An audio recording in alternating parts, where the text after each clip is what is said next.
Pernah tak rasa was-was nak simpan emas sebab takut charge tersembunyi? Ataupun risau bila nak keluarkan emas, kena bayar macam-macam fee?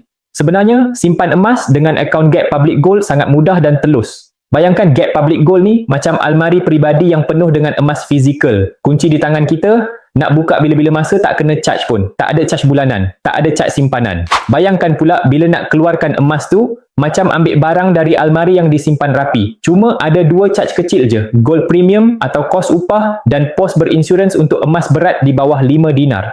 Jelas, mudah dan tak pening kepala. Harga emas Gap memang berubah setiap hari. Tapi kita tahu emas makin naik sekitar 10% setahun. Harga emas dalam akaun Gap Public Gold tetap lebih murah dari kedai emas. Sebab Public Gold ni penghilang emas. Dan yang paling penting, Gap ni memang emas fizikal 100%.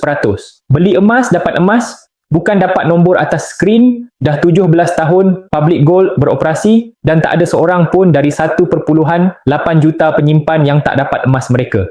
Jadi, kalau nak mula simpan emas dengan cara yang selamat dan telus, dulu ragu kini tahu, jom simpan emas. Dah ready nak simpan emas? Isi info di beg biru untuk saya bantu.